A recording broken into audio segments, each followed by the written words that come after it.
The palace halls of Babylon echo with whispers. In the center of the vast throne room, on a bed draped in purple cloth, a young man lies dying. He is 32 years old. His skin burns with fever that has ravaged him for 11 days. Around him stand the generals who conquered an empire at his command, hard men with scars from 100 battles, and now their eyes glisten with something they have never shown in combat. Fear. The young man's lips move. The generals lean closer. He is trying to speak, but the fever has taken his voice. One of them, Perdiccas, dares to ask the question that will shatter kingdoms. To whom do you leave your empire? With enormous effort, the dying king manages 3 words in Greek, toi kratistoi, to the strongest. Then his hand falls slack against the silk sheets. Within hours, he will be dead. Within months, his generals will be at war with each other. Within years, everyone he ever loved will be murdered. The empire he built in 13 years will take 40 years of blood to divide. His name is Alexander. In life, he walked from Greece to India. In death, his body will vanish. His tomb lost to history, his final resting place unknown for 2,000 years.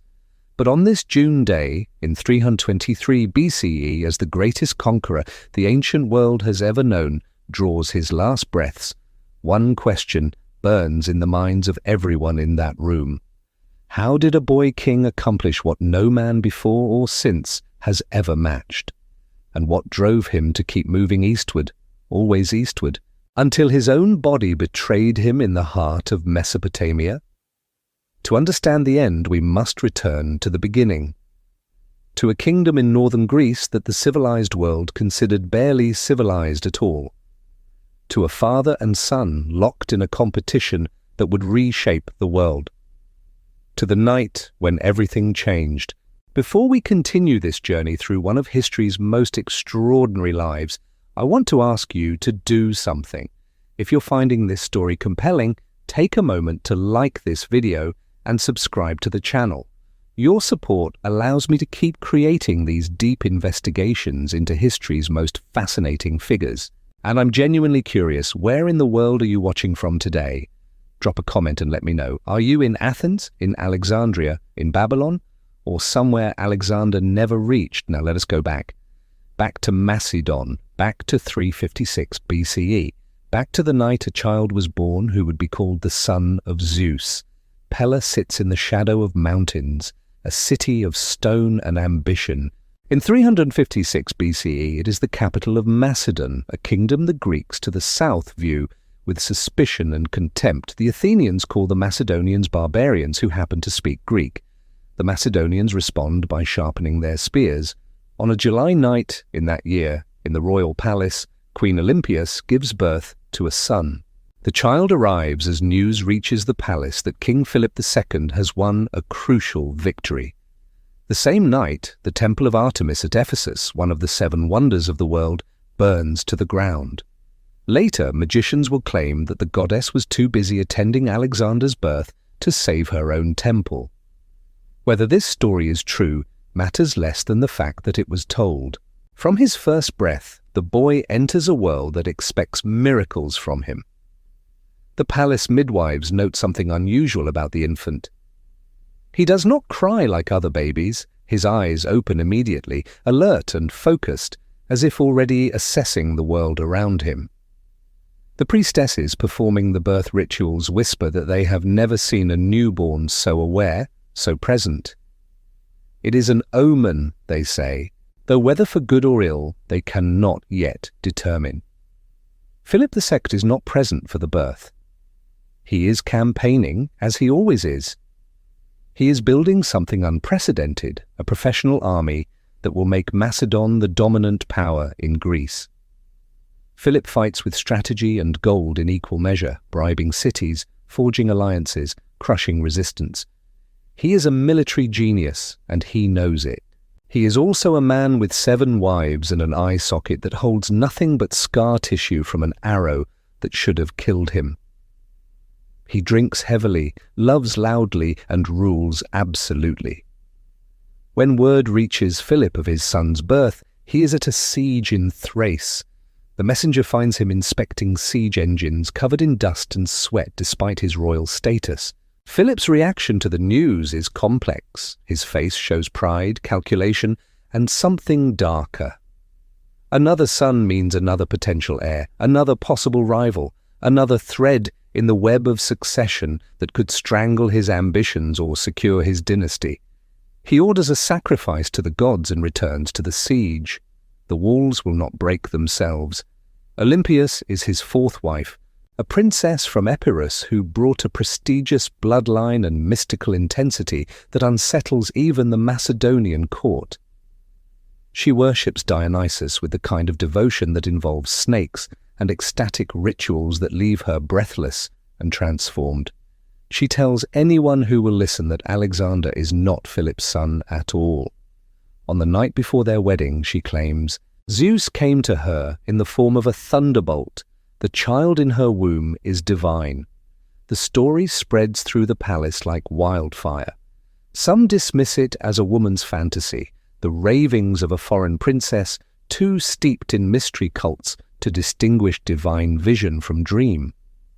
Others note that Olympias speaks with such conviction, such detailed certainty, that perhaps there is truth in it. The priestesses of the old gods nod knowingly. They have seen how the queen communes with forces beyond mortal understanding. During her rituals, they say, she handles serpents that would kill ordinary women with a single bite, and the creatures curl around her arms like lovers.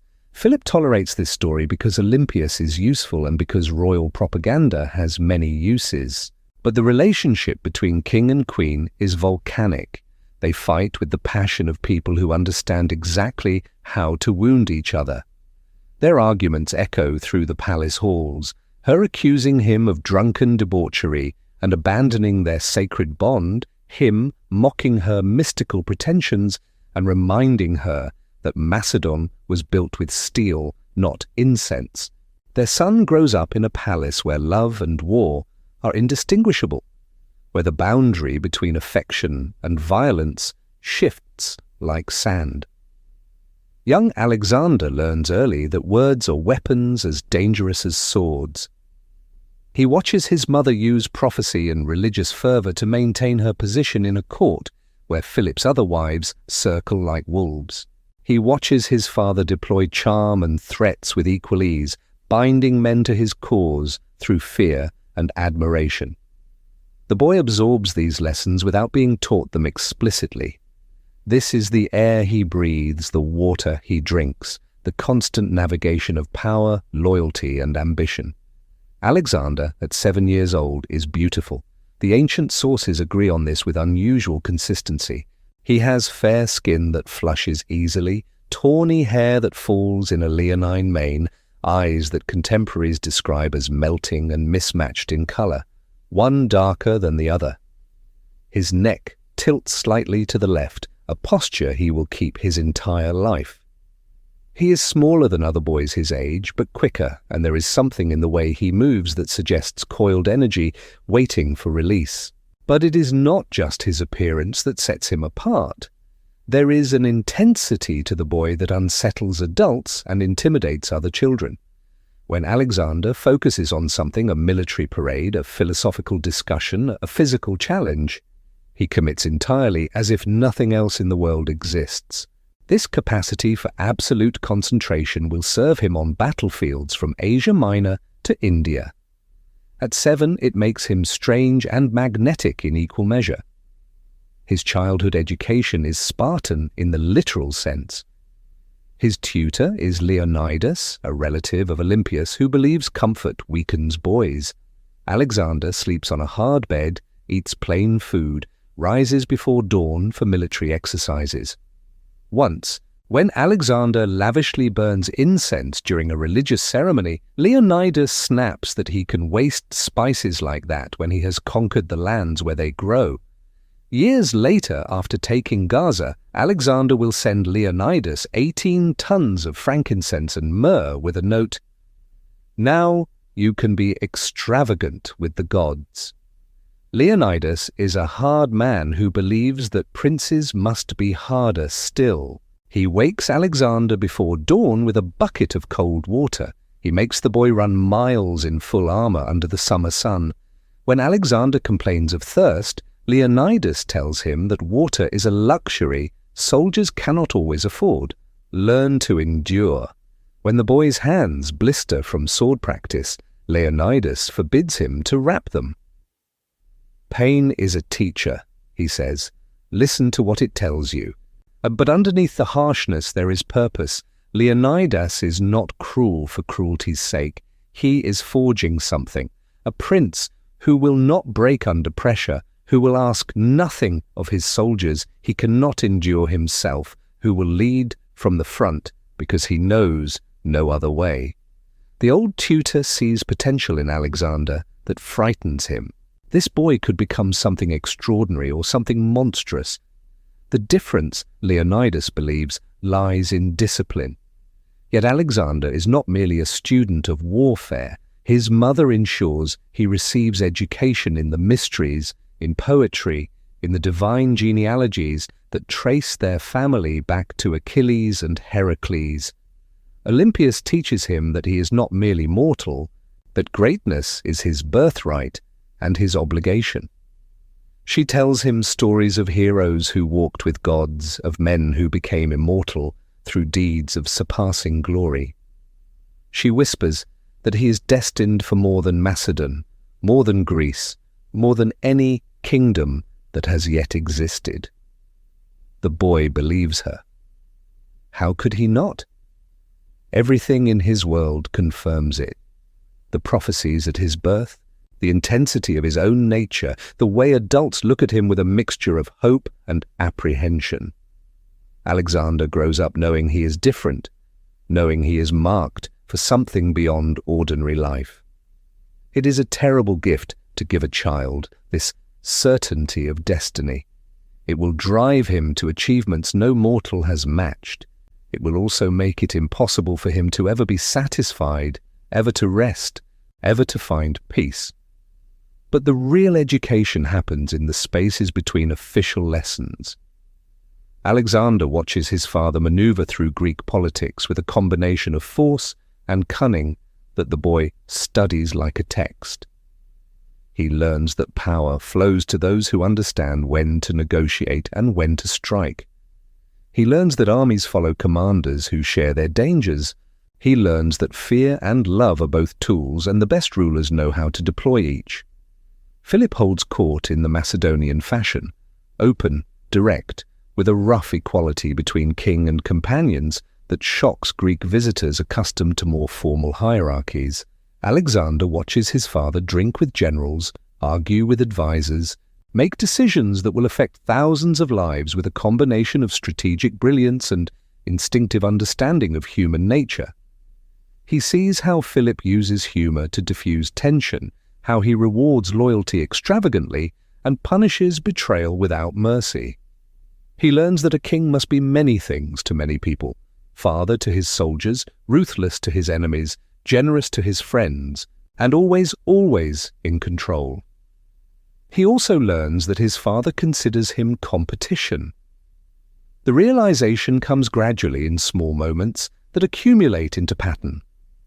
Philip has other sons from other wives, but Alexander is the one who might inherit. Philip makes sure the boy knows that whatever Alexander achieves, Philip achieved first and better. When Alexander tames the wild horse Bucephalas at age 12, a stallion, the royal horse breakers declared unrideable, Philip watches the feat with an expression the ancient sources describe as mixed pride and resentment. The incident with Bucephalas becomes legendary, but the reality is more complex than the simple tale of a boy taming a horse. The animal is brought before Philip by a Thessalian horse trader who demands an exorbitant price, 13 talents, enough to equip a small army. Bucephalas is magnificent, black coat gleaming like polished obsidian, powerful build that speaks of speed and endurance, but utterly wild. The royal horsebreakers try to mount him. The stallion rears, strikes with his hooves, sends men scrambling for safety. Philip dismisses the trader. The horse is useless. Alexander, watching from the edge of the courtyard, speaks up. What a horse they are losing, because they don't have the skill or courage to handle him. Philip turns, irritated by his son's presumption. Are you criticizing men with more experience than you? I could handle him better than they can, Alexander says. The statement is not boastful, it is delivered as simple fact, which somehow makes it more audacious. Philip's eyes narrow. The courtyard has gone quiet. Everyone is watching. And if you cannot? I will pay the price of the horse, Alexander says. 13 talents, more money than the boy has or could acquire. A reckless wager. The kind of all-or-nothing gamble that will define Alexander's entire life. Philip agrees, perhaps curious, perhaps hoping to teach his overconfident son a lesson about humility. Alexander approaches Bucephalas carefully. He has noticed something the horsebreakers missed. The stallion shies away from his own shadow, moving on the ground. The horse is not vicious, he is frightened. Alexander turns Bucephalas toward the sun, so the shadow falls behind him where the horse cannot see it. He speaks softly, runs his hand along the animal's neck, and in one smooth motion mounts. Bucephalas trembles but does not rear. Alexander holds him steady, then gradually gives him his head. The stallion breaks into a run, and Alexander lets him go, across the courtyard, out through the palace gates into the fields beyond. For several minutes they are out of sight. Philip's expression shifts from interest to concern. Has the boy been thrown? Has the horse bolted completely? Then Alexander returns, cantering Bucephalas in a controlled circle, the horse responding to his commands like they have been partners for years. The courtyard erupts in cheers. Philip's face shows pride and something else, something harder to name. According to Plutarch, Philip tells the boy, "My son, seek a kingdom worthy of yourself. Macedon is too small for you." It sounds like encouragement. It is also a challenge. Prove you are better than I am. Prove you deserve what I built. And underneath that, an unspoken fear. Prove it, because someday you will try to take what is mine. Alexander hears the challenge. He will spend his entire life answering it. Bucephalas becomes more than a horse to Alexander. He becomes a symbol, a companion, a living reminder of the moment when the boy proved himself before his father and the court. Alexander will ride Bucephalas in every major battle from the Granicus to the Hydaspes. When the horse finally dies in India at age 30, Alexander will found a city in his honor. But at 12 years old, leading Bucephalas back into the courtyard, Alexander knows only that he has won something more valuable than his father's approval. He has won his father's wary respect. In 343 BCE, when Alexander is 13, Philip makes a decision that will shape the course of Western civilization. He hires Aristotle. Aristotle at this point is not yet the world historic philosopher whose works will dominate European thought for 2 millennia. He is a 42-year-old scholar who studied under Plato, who left Athens when Plato died, who has been making his living as a tutor for hire. Philip offers him substantial payment and a mission: educate the heir to the Macedonian throne. Aristotle accepts. He takes Alexander and a small group of aristocratic Macedonian boys to Mieza, a sanctuary in the countryside, and for 3 years he teaches them. What exactly Aristotle taught Alexander we do not know in detail. The curriculum is lost, but we know Alexander developed a lifelong passion for Homer's Iliad, which he will carry with him on campaign in an annotated edition Aristotle prepared. We know Aristotle taught natural philosophy, the study of the physical world, botany, zoology, the classification of reality into comprehensible categories. We know Alexander learned to think systematically, to observe, to question. The school at Mieza is more than an education. It is a laboratory for creating the future rulers of Alexander's empire. The boys who study alongside him, Hephaestion, Ptolemy, Cassander, Nearchus, and others, will become his generals, his governors, his closest companions and bitterest enemies. Here, in the quiet groves of Mieza, they learn together, compete together, forge bonds that will endure through battles across Asia and ultimately shatter in the wars of succession. Aristotle teaches them to dissect arguments the way a physician dissects bodies, carefully, methodically, looking for the underlying structure. He teaches them that the world operates according to rational principles that can be understood through observation and logic. He teaches them natural history by having them collect specimens, plants, insects, animals, and classify them according to their characteristics. This habit of systematic observation will serve Alexander well. During his campaigns, he will send biological and geographical specimens back to Aristotle, contributing to the philosopher's research even while conquering an empire. But perhaps most importantly, Aristotle teaches Alexander to love learning itself. The boy discovers the intoxication of understanding, the satisfaction of grasping complex ideas, the pleasure of intellectual mastery. This is different from military training or political education. This is knowledge pursued for its own sake because humans are built to wonder and to know. Alexander will carry this love of learning across Asia. He will seek out holy men and philosophers, debate with Indian sages, question local experts about geography and customs. Conquest alone will not satisfy him. He must understand what he conquers. We also know that Aristotle believed Greeks were naturally superior to barbarians, that some men were natural slaves, that mixing with inferior peoples degraded civilization. These ideas are central to Aristotle's thought. Alexander absorbs them, carries them east, and then, remarkably, appears to reject them in favor of a more radical vision. The tension between what his teacher taught and what his experience showed him will define his reign. At Mieza, Alexander also deepens his friendship with Hephaestion. The ancient sources are carefully circumspect about the nature of their relationship, but the intensity is undeniable. They are the same age, similar in temperament, both intense, both ambitious, both absolutely committed to excellence. Aristotle teaches them together. They debate philosophy, compete in athletics, share the experience of being groomed for greatness. Hephaestion is the only person who treats Alexander as an equal, the only one who dares to challenge him intellectually, the only one Alexander trusts completely.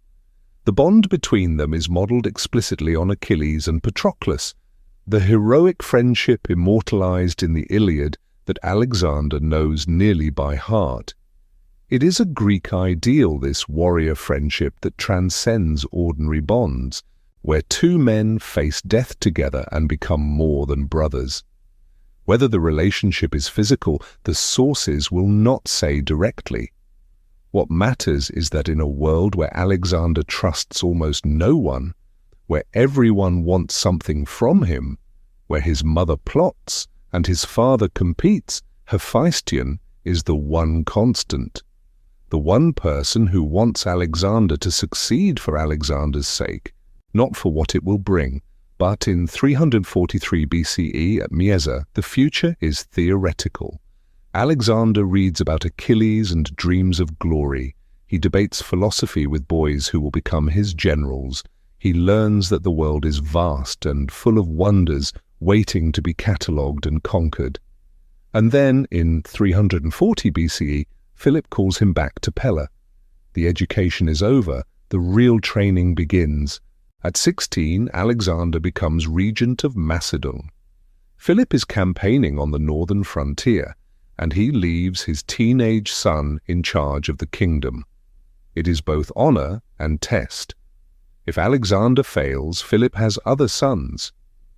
If Alexander succeeds, he proves himself worthy. Within months, a Thracian tribe rebels. Alexander does not wait for his father's return. He mobilizes the army, marches north, crushes the rebellion, and founds a city on the conquered territory that he names Alexandropolis. It is the first city that will bear his name. It will not be the last. Philip hears of this, and his reaction is telling. He is pleased. He is also wary. The boy is capable. The boy is ambitious. The boy might become dangerous. 2 years later, in 338 BCE, the test becomes definitive. Philip has engineered a confrontation with the Greek city-states that oppose Macedonian hegemony. At Chaeronea in Boeotia, the armies meet. Philip commands the right wing. He gives Alexander, age 18, command of the cavalry on the left. The battle is hard fought. The Greek hoplites of Thebes and Athens are among the finest infantry in the world. But they are facing something new.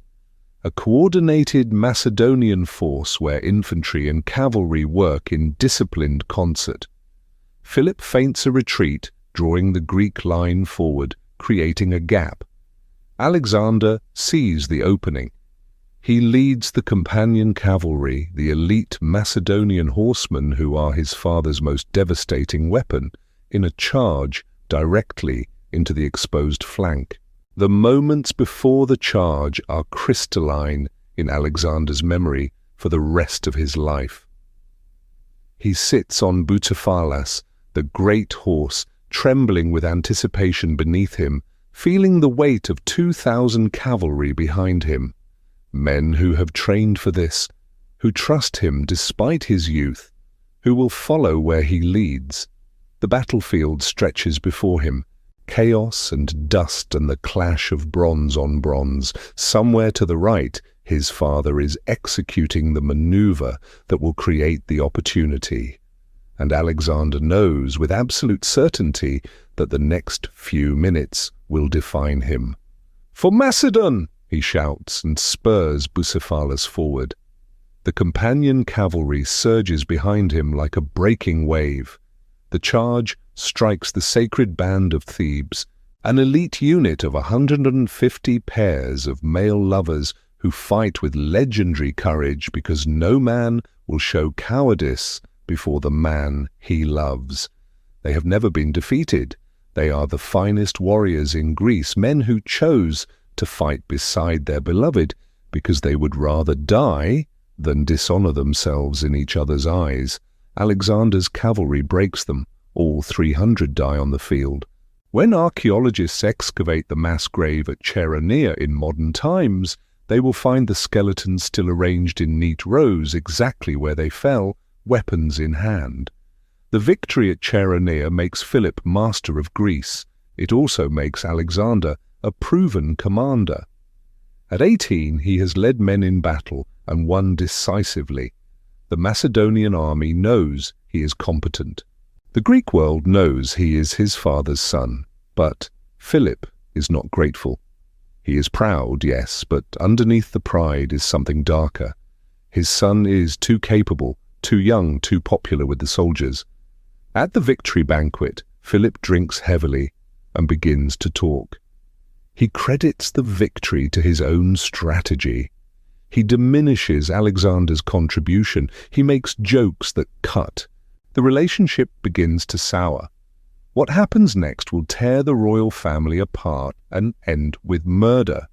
In 337 BCE, Philip takes a seventh wife. Her name is Cleopatra Eurydice. She is Macedonian nobility, and her uncle Attalus is a powerful general. At the wedding feast, Attalus gets drunk and makes a toast. He prays that the union will produce a legitimate heir to the Macedonian throne. The implication is clear. Alexander, son of the Epeirote Olympius, is not fully Macedonian. Any son Philip fathers with Cleopatra Eurydice would have purer bloodlines. Alexander hurls his cup at Attalus. "What am I then, a bastard?" Philip rises from his couch, draws his sword, and lunges at his own son. He's drunk enough that he trips and falls. Alexander stands over his father. The king of Macedon sprawled on the floor in front of the entire court and delivers a line that the ancient sources preserve with obvious relish. Here is the man who was making ready to cross from Europe to Asia, and who cannot even cross from couch to couch without losing his balance. Then Alexander leaves. He takes Olympias, and they flee to Epirus, to her brother's court. Philip has driven away his heir and his most politically useful wife. The succession is in chaos. For months they remain estranged. Then Philip's diplomats negotiate a reconciliation. Olympias stays in Epirus, but Alexander returns to Pella. The relationship is repaired on the surface. Underneath, nothing is resolved. Philip has a new wife who might give him a new heir. Alexander has been publicly humiliated and then recalled like a servant. The tension in the palace is suffocating. And then, in October 336 BCE, at another wedding, everything ends. Philip has arranged a dynastic marriage between Cleopatra, his daughter by Olympias, and Alexander of Epirus, Olympias's brother. It is a major state occasion. The pan-Hellenic elite gather in Aige, the old Macedonian capital. Philip has planned a magnificent festival to demonstrate Macedonian power and culture. On the second day, there will be theatrical performances. Philip decides to enter the theatre in a procession designed to display his majesty. He instructs his bodyguards to keep their distance. He wants to be seen approaching alone, confident, unthreatened. It is a gesture of power. It is also a fatal mistake. As Philip enters the theatre, a man steps forward from the bodyguard formation. His name is Pausanias. He is one of Philip's 7 somatophylax, his elite personal guards. He draws a short sword. He lunges forward and drives it between Philip's ribs. Philip falls. Pausanias runs. He almost escapes. He has horses waiting outside the city, but as he runs, his foot catches in a grapevine root. He stumbles. 3 of Philip's other bodyguards, including Perdiccas and Leonatus, who will later serve Alexander, catch up to him. They do not capture him. They kill him on the spot. Philip II, who unified Greece and created the army that will conquer Persia, dies at age 46 in a pool of his own blood while his wedding guests scatter in panic. He is one of the most successful rulers in Macedonian history. And in an instant, it is over. The ancient sources offer various explanations for why Pausanias killed Philip. The official story is personal grudge. Pausanias was sexually assaulted by associates of Attalus, Philip's new father-in-law. When Pausanias complained to Philip, the king placated him with gifts and honors but did not punish the perpetrators. Pausanias wanted revenge. This explanation is possible. It is also suspiciously convenient. Pausanias dies before he can be interrogated. The men who kill him are Alexander's loyalists, and Pausanias' death ensures he can never implicate anyone else. Immediately after Philip's assassination, Alexander of Epirus, who was supposed to benefit from this wedding, flees back to his kingdom. Olympias's brother is terrified. Does he know something? And Olympias herself? She is not in Aige, she is in Epirus. When news of Philip's death reaches her, the ancient sources report that she publicly celebrates. She places a crown on Pausanias' corpse. She offers sacrifice on his tomb. She has his body cremated with honors and buries his remains next to Philip's. Her grief for her estranged husband is notably absent. Did Alexander know? Did Olympias plan it? Or did an enraged bodyguard simply see an opportunity and take it? We will never know. What we know is that within hours of Philip's death, Alexander moves with remarkable speed and certainty. He secures the palace. He addresses the army. He has potential rivals arrested. Attalus, who insulted him at the wedding feast, is murdered. Cleopatra, Eurydice's infant son, the legitimate heir, is killed.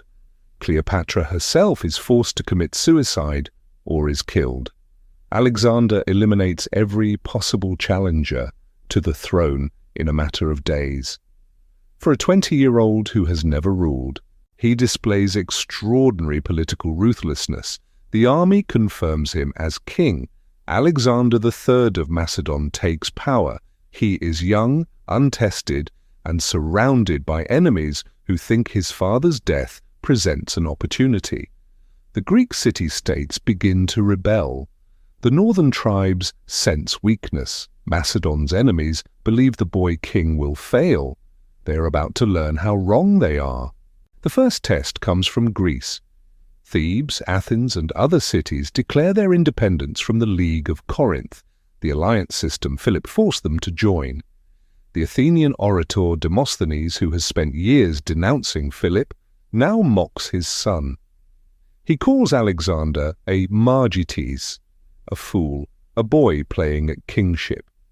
He urges Athens to break free while the Macedonians are leaderless. Alexander responds with speed that stuns his enemies. He marches the Macedonian army south in forced marches that cover impossible distances. He appears outside Thebes before the city realizes he has left Macedon. The shocked Thebans send emissaries. Alexander offers terms, acknowledge Macedonian hegemony, and the rebellion ends. Thebes refuses. The city has a proud history. Theban generals defeated Sparta at Leuctra. The sacred band died at Chaeronea, but the city endures. They will not kneel to a boy. Alexander sieges the city. The fighting is brutal. When Thebes falls, Alexander makes a decision that will haunt him for the rest of his life and terrify Greece into submission. He razes the city to the ground. The destruction of Thebes in 335 BCE is systematic and total. The Macedonian army and their Greek allies tear down the walls, burn the buildings, slaughter 6,000 Thebans in the streets. 30,000 survivors are sold into slavery. The city that stood for centuries is annihilated in a matter of days. Alexander spares only the temples and the house where the poet Pindar once lived. The message to Greece is unambiguous. This is what happens to cities that rebel. This is what the boy king will do. Athens immediately capitulates. Demosthenes stops calling Alexander a fool. The other Greek cities renew their oaths to the League of Corinth. Alexander has secured his base. Now he can turn his attention to the east. Philip had been planning an invasion of Persia before his death. The Persian Empire under Darius III controls most of the Near East, from modern Turkey through the Levant and Mesopotamia to the borders of India. It is wealthy, vast, and, in Philip's assessment, vulnerable. The Greeks remember how Xerxes invaded Greece in 480 BCE, and the pan-Hellenist ideology holds that a war of revenge is justified and glorious. Alexander inherits his father's plan. But where Philip envisioned a limited campaign to liberate the Greek cities of Asia Minor and perhaps seize some Persian territory, Alexander sees something grander. He sees an opportunity to become greater than his father ever was. In the spring of 334 BCE, Alexander crosses the Hellespont with approximately 40,000 infantry and 5,000 cavalry. According to tradition, he is the first to leap from the ships onto Asian soil. He hurls a spear into the beach and declares Asia won by the spear. He visits the ruins of Troy and makes sacrifice at the tomb of Achilles, the hero of the Iliad, who died young and gloriously. Alexander's closest friend, Hephaestion, makes sacrifice at the tomb of Patroclus, Achilles' beloved companion. The symbolism is deliberate. Alexander is claiming kinship with Achilles. He is framing this campaign as a new Trojan War, with Greeks united against Asian barbarians. It is propaganda, but it is also genuine. Alexander carries that annotated copy of the Iliad everywhere. He sleeps with it under his pillow along with a dagger. He models himself consciously on the greatest warrior in Greek literature. And like Achilles, he leads from the front. The The first major battle comes at the Granicus River. The Persian satraps of Asia Minor have assembled their forces to stop the invasion before it gains momentum. They position their cavalry on the far bank of the river, infantry behind them. The Granicus is deep and fast-flowing. Any army crossing it will be vulnerable, exposed, easily cut down in the water. Alexander's general Parmenion, the old veteran who served Philip, advises caution. Wait until tomorrow. Find a better crossing point. Do not risk everything on a frontal assault across a defended river. Alexander rejects the advice. He cannot afford delay. Delay gives the Persians time to gather more forces, to burn the countryside, to turn this into a war of attrition. He needs a decisive victory now. He leads the companion cavalry into the river personally. The ancient sources describe the scene in visceral detail. The horses struggle in the current. Persian cavalry charge down the bank and meet the Macedonians in the water. The fighting is close-quarters brutality. Spears break. Swords come out. Alexander is in the center of it. Identifiable by his distinctive helmet with white plumes, the water around him turns red. Men scream and fall and are swept downstream. A Persian lancer drives his weapon at Alexander's chest. The point skitters off the bronze cuirass, leaving a gouge but not penetrating. Alexander responds by driving his sword into the man's neck. The Persian falls from his horse and disappears beneath the churning water. A Persian noble named Rusaces strikes at Alexander with a sword. The blow cracks Alexander's helmet and cuts into his scalp. Blood streams down his face. As Rusaces raises his sword for the killing stroke, Clytus the Black, one of Alexander's bodyguards who has known him since childhood, severs Rusaces' arm at the shoulder. Alexander survives by seconds, but the Macedonian cavalry forces its way across the river. The Persian cavalry breaks. The Persian infantry, mostly Greek mercenaries, tries to retreat. Alexander orders no quarter. The Greek mercenaries are slaughtered. Only 2,000 are captured. Alexander sends them back to Macedon in chains as traitors to the Hellenic cause. The victory at Granicus opens Asia Minor. The Greek cities of the coast defect to Alexander. Persian satraps flee or surrender. Alexander marches south along the coast, liberating cities, installing democracies, collecting tribute. By winter, he controls Western Asia Minor, and he is just beginning. In the fall of 333 BCE, Alexander meets Darius III for the first time. Darius is the great king of Persia, the ruler of an empire that stretches from the Mediterranean to India, a man who commands resources that dwarf anything Alexander can field. He has assembled an enormous army and marched west to crush the Macedonian invasion personally. The two armies meet at Issus, a narrow coastal plain in southern Asia Minor. The terrain negates Darius's numerical advantage. The battlefield is constricted between mountains and sea. The Persian numbers become a liability. They cannot maneuver, they cannot bring their full force to bear. Alexander, as always, leads the companion cavalry on the right wing. When the battle begins, he identifies where Darius is positioned in the Persian center, in a chariot surrounded by his royal guard, the visible command center of the entire army. Alexander charges directly at the Persian king. It is tactically brilliant and psychologically devastating. Alexander smashes through the Persian left wing and drives straight for Darius. The great king of Persia, ruler of millions, finds himself facing a Macedonian king barely 23 years old, who is personally trying to kill him. The moment when their eyes meet across the chaos of battle is one that will be immortalized in mosaics and paintings for centuries.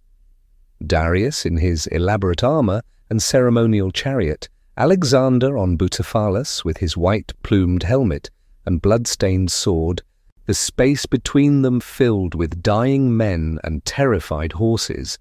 It is the collision of two worlds, the ancient Persian Empire and the rising Macedonian storm. Darius panics. He turns his chariot and flees the battlefield. With the great king in flight, the Persian army disintegrates. The rout is catastrophic. The Persian casualties number in the tens of thousands. Alexander's losses are minimal. In Darius's abandoned camp, Alexander finds the Persian royal family. Darius's mother, wife, and daughters are captives. According to the sources, when Alexander's soldiers inform the royal women that Darius is dead, they begin to mourn. Then a messenger corrects the misunderstanding. Darius fled, but lives. The women's grief shifts to humiliation. Alexander treats them with ostentatious courtesy. He assures them they will be honored as royalty, protected, given every comfort. He calls Darius's mother and shows her the respect due to the parent of a king. It is chivalrous. It is also brilliant propaganda. Alexander is demonstrating that he respects Persian nobility, that he sees himself not as a destroyer of Persia, but as its rightful next ruler. Darius sends ambassadors offering terms. He will cede all territory west of the Euphrates. He will pay an enormous ransom for his family. He will give Alexander his daughter in marriage and make him son-in-law to the great king. Parmenion, the cautious old general, tells Alexander, "If I were Alexander, I would accept these terms." Alexander's response becomes legend. "And I would too, if I were Parmenion."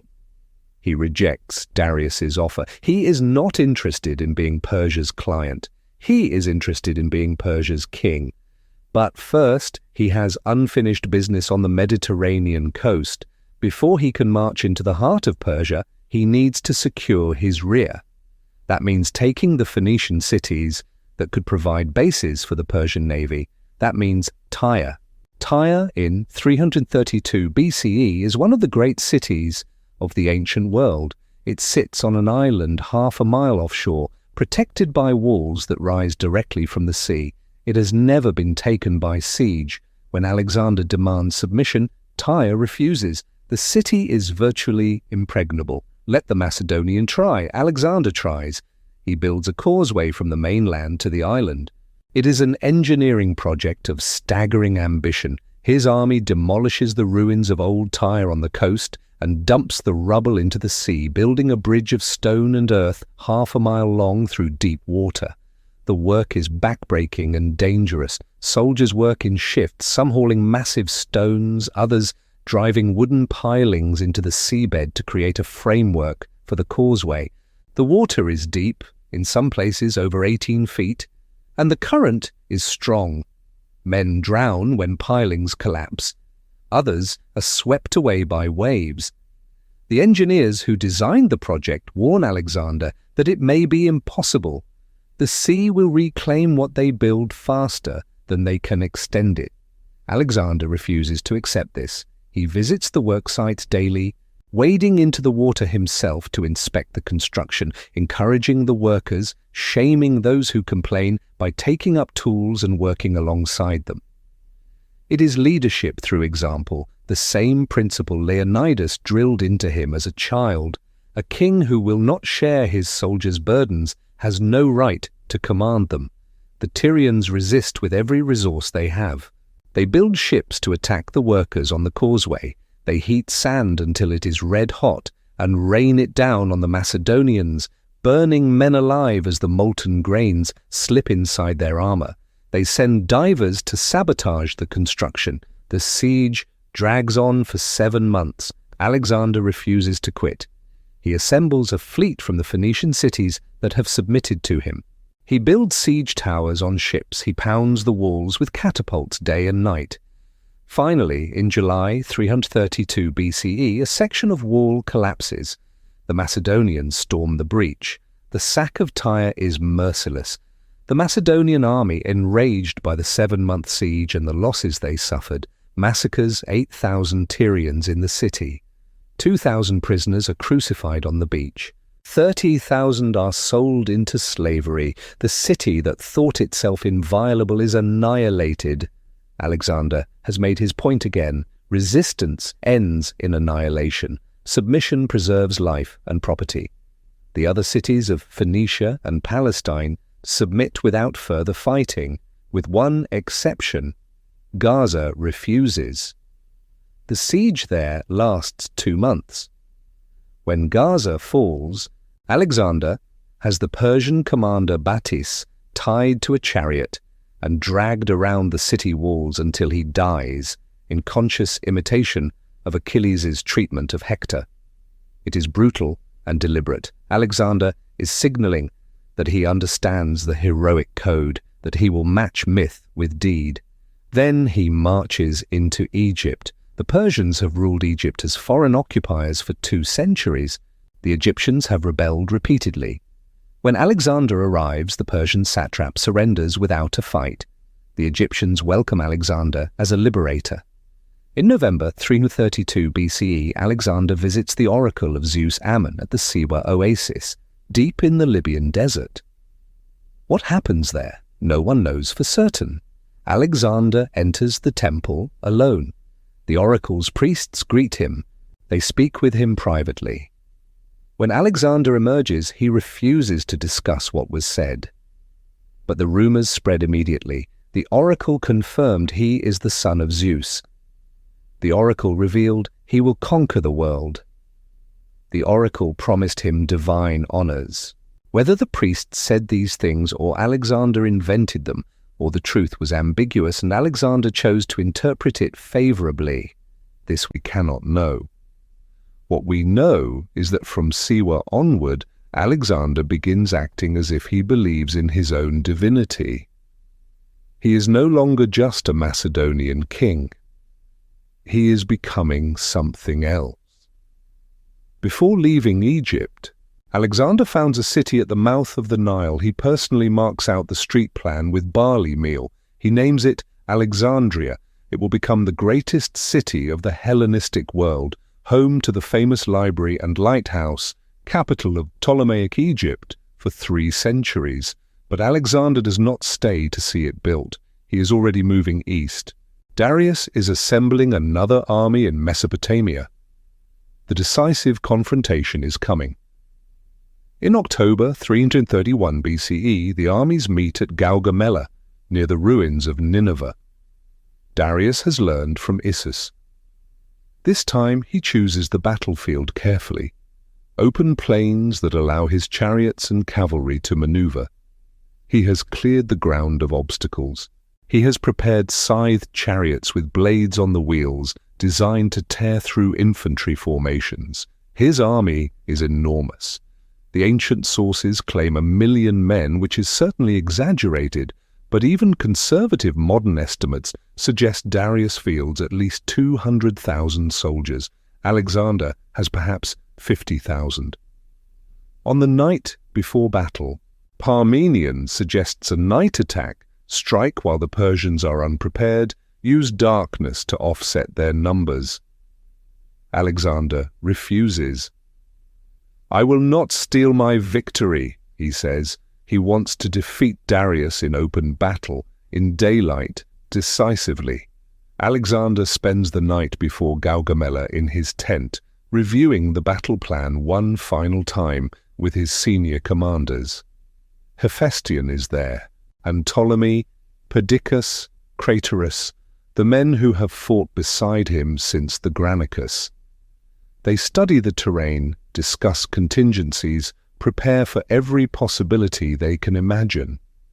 But everyone in the tent knows that tomorrow will be unlike any battle they have fought. The scale is unprecedented. If they lose, the entire campaign ends. If they win, the Persian Empire falls. Alexander sends them to rest and remains alone with his thoughts. Sleep eludes him for hours. He thinks of his father, who never faced an army this size. He thinks of Achilles, who fought for glory and died young. He thinks of all the paths that led him here, from Pella to Thebes, to the Granicus, to this plain in Mesopotamia, where tomorrow he will either vindicate everything he believes about himself or die trying. When he finally sleeps, it is deeply. In the morning, his officers have to wake him. They are surprised. The battle is about to begin, and Alexander slept like he had no concerns at all. When Parmenion asks him about it, Alexander smiles. "Why would I not sleep? Darius has finally given me the battle I wanted. Everything is about to be decided." As the armies form up the next morning, Alexander notices something. Darius has prepared the battlefield so carefully that the Persian army is positioned exactly where Darius wants them. The formation is rigid. There is no flexibility. Alexander feints. He begins moving his army to the right at an angle, as if looking for better ground. Darius shifts his left wing to match, extending his line to prevent being outflanked. The Persian formation stretches. A gap opens between the Persian left and center. Alexander sees it. He forms his elite cavalry into a wedge formation, himself at the point, and charges directly into the gap. The companion cavalry smashes through the Persian line and once again drives straight for where Darius stands. The great king, seeing the same Macedonian king who chased him from Issus now bearing down on him again, makes the same choice. He flees. His chariot races from the field. The Persian royal guard tries to cover his retreat. The Persian army, seeing their king abandon them, breaks. The rout is absolute. Persian casualties are catastrophic. Darius escapes east with a fragment of his army. Alexander pursues but cannot catch him. The great king vanishes into the vastness of his empire, but Alexander has won more than a battle.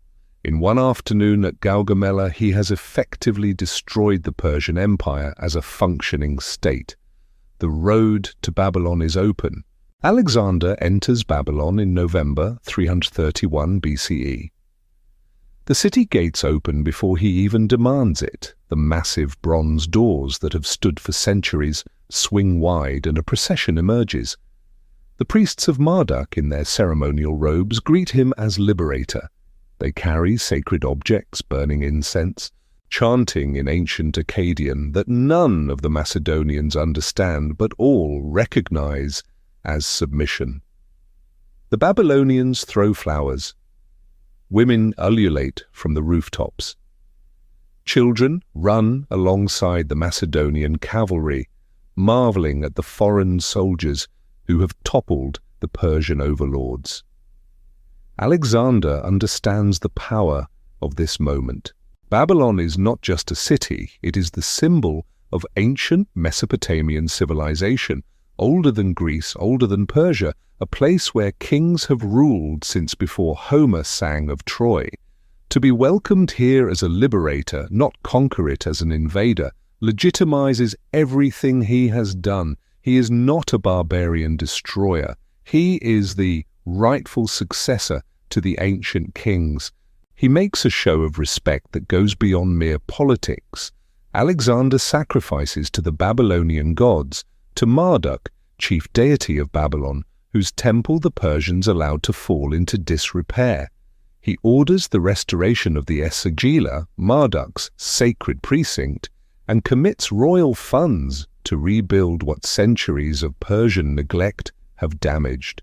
He consults with Babylonian priests about proper ritual. He participates in Babylonian religious ceremonies dressed in Babylonian style, performing rites that would scandalize the Greeks back home who believe in the supremacy of Hellenic culture. The Babylonians are stunned. The Persians ruled them as conquered subjects for 2 centuries, taxing them heavily, conscripting their sons, treating their gods with contempt. This foreign king, this Greek from the edge of the world, shows their sacred traditions more respect than the Persian great kings ever did. The contrast is deliberate and devastating. Alexander is demonstrating that he can be both conqueror and savior, destroyer and restorer, depending on whether a city resists or submits. He appoints a Persian as satrap, one of Darius's former officials who submitted early and knows how to administer the complex irrigation systems and trade networks that keep Mesopotamia functioning. But Alexander keeps Macedonian military control. The garrison commander is Macedonian. The treasury is supervised by Macedonians. The satrap governs, but he governs under the watchful eye of men who answer to Alexander alone. It is a delicate balance, and it works precisely because Alexander understands both sides. He respects Babylonian civilization enough to honor it, but he trusts Macedonian loyalty enough to rely on it. He is establishing a pattern that will define his rule. He conquers as a Macedonian, but governs as a king of many peoples. He respects local customs, honors local gods, employs local elites. It is pragmatic. He does not have enough Macedonians to garrison an empire this vast, but it is also ideological. Alexander is beginning to envision something unprecedented, a fusion of Greek and Persian civilization under his rule, a new kind of empire that transcends old ethnic boundaries. His Macedonian veterans do not like it. They watch their king dress in Babylonian robes, participate in foreign rituals, defer to Persian administrators, and they feel betrayed. They followed him to conquer barbarians, not to bow to their customs. They crossed into Asia to spread Greek civilization, to avenge Xerxes' invasion, to prove Macedonian superiority. And now their king is acting like a Babylonian priest-king, like a Persian satrap, like anything except the Macedonian warrior who led them across the Granicus. But Alexander is moving too fast for dissent to organize. There is no time for the veterans to caucus and complain, no opportunity for a coherent opposition to form. But Alexander is moving too fast for dissent to organize. From Babylon he marches to Susa, where the Persian treasury awaits. 50,000 talents of silver and gold, an almost incomprehensible fortune. Then Bucephalas, the ceremonial capital of Persia, the city of palaces where the great kings were crowned. Bucephalas surrenders. Alexander occupies the city. For months he camps there while his army rests, and he plans the next phase. And then in May, 330 BCE, something happens that Alexander will regret for the rest of his life. The sources disagree on the details, but the outline is clear. There is a party. Alexander and his companions are drinking heavily, as they often do. A woman named Thais, an Athenian courtesan attached to one of Alexander's generals, makes a suggestion. Bucephalas is the city Xerxes built with the plunder from his invasion of Greece. When Xerxes burned Athens, he destroyed temples and killed civilians. This is the city that symbolizes Persian aggression. Burn it as revenge for what the Persians did to Greece. The idea catches fire in the way only drunken ideas can. Someone picks up a torch. Then someone else. Soon Alexander himself has a torch in hand. The party becomes a procession, becomes a conflagration. They set fire to the palace of Xerxes. The fire spreads, the palace burns. The flames consume the royal residence, the treasury building, the administrative complex. By dawn, the heart of Bucephalas is smouldering ruins. Later, when Alexander sobers up, the sources suggest he regrets it. This was not conquest. This was not strategy. This was drunken vandalism of one of the great architectural complexes of the ancient world. But the deed is done. Bucephalas burns. The symbolic capital of the Persian Empire is ashes, and Darius is still alive. The hunt for Darius continues through the summer of 330 BCE. Alexander pushes east into Media and then northeast toward Bactria. He is relentless. His army covers impossible distances at punishing speed. The Macedonian soldiers are exhausted, but Alexander drives them forward. He must catch Darius. He must finish this. But someone else finishes it first. Bessus, the satrap of Bactria and one of Darius's senior commanders, makes a calculation. Darius is finished. The empire is collapsing. But a new empire is forming under Alexander. If Bessus can present himself as the man who removed the failed king, perhaps he can negotiate a position in the new order. Or perhaps he can claim the kingship himself and rally resistance. In July 330 BCE, Bessus and his co-conspirators murder Darius. They stab the great king and leave his body on the road, dying in a peasant's wagon, abandoned by his own men. When Alexander reaches Darius's body, he makes a show of grief and respect. He covers the corpse with his own cloak. He sends it back to Bucephalas for royal burial. He publicly mourns the great king as a worthy adversary who deserved a better death. But, privately, Darius's murder creates a problem. Alexander cannot present himself as the legitimate heir to the Persian throne through conquest if the previous king was murdered by Persian traitors. He needs to be seen as avenging Darius, punishing the regicides, restoring order. So Alexander proclaims himself the rightful great king of Persia. He assumes the title. He begins wearing a modified version of Persian royal dress, not the full regalia, which would alienate the Macedonians, but enough to signal his new status. He demands that Persian nobles prostrate themselves before him, as they did before Darius. This is where the trouble begins. The Macedonians are shocked. Prostration, proskinesis in Greek, is an act of worship. Greeks prostrate only before gods. For Alexander to demand proskinesis is for Alexander to claim divinity, or at least to act like an Asian despot, which to the Macedonians is the same thing. Alexander tries to introduce the practice gradually. At a symposium, he arranges for the ritual to be demonstrated. Persian nobles prostrate themselves, then Greek allies are expected to do the same. The plan is that once the Greeks do it, the Macedonians will follow, but Callisthenes, the official historian of the campaign, Aristotle's nephew, a man of philosophical principle, refuses. He bows but does not prostrate. In front of the assembled court, he says that while he honors Alexander as king, he will not treat him as a god. The embarrassment is acute. If the official historian won't do it, how can Alexander enforce it on everyone else? The attempt collapses. Alexander quietly drops the demand for Macedonians and Greeks to perform proskinesis. But he does not forgive Callisthenes. The conflict goes deeper than ceremony. A faction among the Macedonian veterans, traditionalists who see Alexander adopting Persian customs, begins to grow restive. They came to conquer Persians, not to become Persians. They are loyal to Alexander as a Macedonian king, not as a Persian great king, and some of them, Alexander begins to suspect, are plotting against him. In the fall of 330 BCE, a conspiracy is uncovered. Philotas, son of Parmenion and commander of the Companion cavalry, is accused of knowing about a plot to assassinate Alexander and failing to report it. The evidence is unclear. The accusations come from sources whose reliability is questionable. But Alexander cannot afford uncertainty. Philotas is arrested. He is tortured.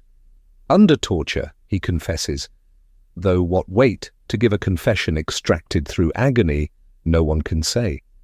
Philotas is tried before the Macedonian army assembly. They vote him guilty. He is executed, stoned to death, or killed with javelins, depending on the source. And then Alexander does something that reveals the depth of his paranoia. Parmenion, Philotas's father, is hundreds of miles away in Ecbatana, commanding the garrison that guards the treasury and the supply lines. Parmenion has served the Macedonian crown for decades. He was Philip's most trusted general. He advised Alexander at every major battle. He is 70 years old. Alexander sends assassins. They ride to Ecbatana with sealed orders. They gain access to Parmenion on the pretext of delivering messages. Then they murder him. The execution of Parmenion shocks the army. This is not justice. This is not even judicial murder disguised as law. This is the king killing a man who cannot defend himself because the man's son was convicted of conspiracy and the father might seek revenge. Alexander has crossed a line. He has killed one of his father's closest companions, a man who helped build the Macedonian army, because of political calculation. The veterans begin to understand that no one is safe. Loyalty is not protection. The king is no longer the king they followed from Macedon. But they are deep in Asia, surrounded by hostile territory, dependent on Alexander for survival. Descent has become dangerous, so they continue to follow, and Alexander continues east. Bessus has proclaimed himself great king of Persia and retreated to Bactria and Sogdiana, the rugged mountainous region of modern Afghanistan and Uzbekistan. Alexander pursues him through some of the most difficult terrain in the world. The campaign in Central Asia from 329 to 327 BCE is the hardest fighting Alexander ever experiences. There are no set-piece battles. The enemy uses guerrilla tactics, hit-and-run raids, scorched earth. Alexander is fighting tribes who live in mountain fortresses, who know every canyon and pass, who retreat into the wilderness and wait for the Macedonians to exhaust themselves. The landscape itself becomes the enemy. Central Asia is a land of extremes, scorching deserts where men die of thirst in hours, mountain passes where snow falls in summer, and altitude sickness fells the strongest soldiers, rivers that swell without warning and sweep away entire units trying to ford them. The Macedonians are far from home, fighting an enemy they rarely see in terrain that offers no mercy. The soldiers write letters home, those few who are literate, describing a nightmare landscape that seems designed to kill invaders. They describe winds that strip the skin from exposed flesh, cold so intense that men lose fingers and toes to frostbite, even in summer at high altitudes. They describe fortresses built into cliff faces, accessible only by paths so narrow that two men cannot walk abreast, whereas a single defender with a pile of rocks can hold off an army. They describe enemies who strike from nowhere, kill sentries, steal horses, and vanish into canyons the Macedonians cannot navigate. This is not warfare as the Macedonians know it. There are no set-piece battles where the phalanx can deploy, no open plains where the companion cavalry can charge. This is ambush and counter-ambush, siege and counter-siege, attrition and endurance. The enemy does not stand and fight. They retreat to their mountain fortresses and wait.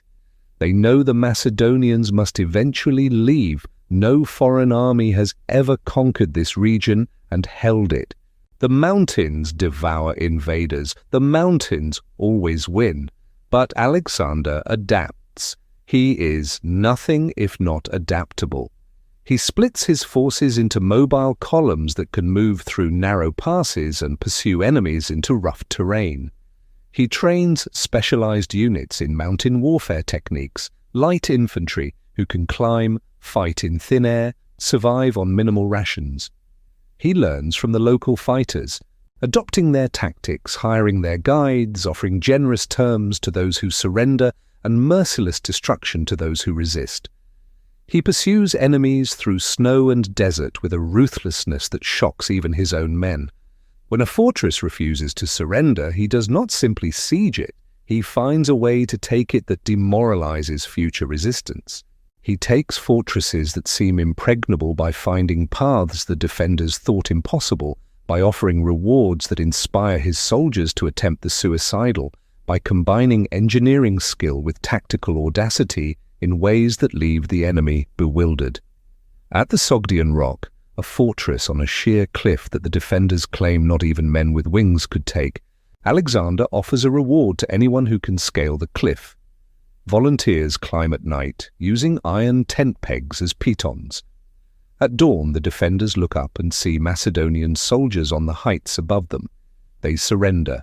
Among the captives taken at the Sogdian Rock is Roxana, daughter of a local Bactrian noble. The sources describe her as extraordinarily beautiful, perhaps the most beautiful woman in Asia after Darius's wife. Alexander sees her and is immediately captivated. He marries her in a ceremony that blends Macedonian and Bactrian customs, a political alliance designed to help pacify the region by binding Alexander to the local aristocracy. But victories like this are won through attrition. The army is exhausted, the veterans are frustrated. They have been marching for 5 years. They have conquered an empire. Why are they still fighting in these God-forsaken mountains for villages whose names they cannot pronounce? And Alexander is changing. The king who crossed the Hellespont is not the king who campaigns in Bactria. He drinks more heavily. He is quicker to anger. He trusts fewer people. The combination is lethal.